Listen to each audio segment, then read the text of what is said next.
السلام علیکم ورحمۃ اللہ وبرکاتہ۔ آپ کا استقبال ہے بصیرت آن لائن کے خاص پروگرام میں۔ جھوٹی گواہی دینے کی ممانعت۔ خریم بن فاتق رضی اللہ تعالی عنہ سے روایت ہے کہ رسول اللہ صلی اللہ علیہ وسلم نے ایک دن صبح کی نماز پڑھی۔ جب آپ اس سے فارغ ہوئے تو ایک دم کھڑے ہو گئے اور فرمایا کہ جھوٹی گواہی اشراک باللہ کے برابر کر دی گئی ہے۔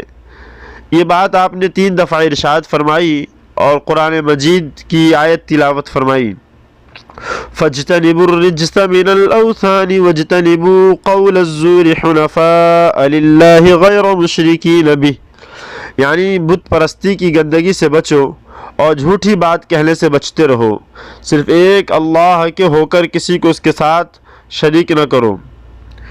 ہر جھوٹ گناہ ہے، لیکن اس کی بعض قسمیں اور صورتیں بہت ہی بڑا گناہ ہے۔ انہی میں سے ایک یہ ہے کہ کسی قضیے اور معاملے میں جھوٹی گواہی دی جائے اور اس جھوٹی گواہی کے ذریعے کسی اللہ کے بندے کو نقصان پہنچایا جائے۔ سورہ حج کی مذکورہ بالا آیت میں جھوٹ کی اسی قسم کو شرک اور بت پرستی کے ساتھ ذکر کیا گیا ہے، اور دونوں سے بچنے کی تاکید کے لیے ایک ہی لفظ استعمال کیا گیا ہے۔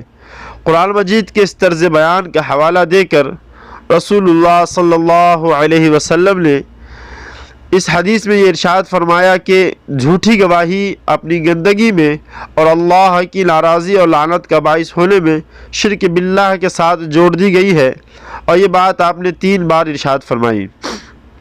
اور جامع ترمذی کی ایک دوسری حدیث میں ہے کہ آپ نے ایک دن صحابہ کرام سے ارشاد فرمایا اور 3 دفعہ ارشاد فرمایا، کیا میں تم لوگوں کو بتاؤں کہ سب سے بڑے گناہ کون کون سے ہیں؟ پھر آپ نے فرمایا، اللہ کے ساتھ شرک کرنا، ماں باپ کی نافرمانی کرنا، اور معاملات میں جھوٹی گواہی دینا اور جھوٹ بولنا۔ راوی کا بیان ہے کہ پہلے آپ سہارا لگائے بیٹھے تھے، لیکن پھر سیدھے ہو کر بیٹھ گئے اور بار بار آپ نے اس ارشاد کو دہرایا، یہاں تک کہ ہم نے کہا کہ کاش اب آپ خاموش ہو جاتے، یعنی اس وقت آپ پر ایک ایسی کیفیت طاری تھی اور آپ ایسے جوش سے فرما رہے تھے کہ ہم محسوس کر رہے تھے کہ آپ کے قلب مبارک پر اس وقت بڑا بوجھ ہے، اس لیے جی چاہتا تھا کہ اس وقت آپ خاموش ہو جائیں اور اپنے دل پہ اتنا بوجھ نہ ڈالیں۔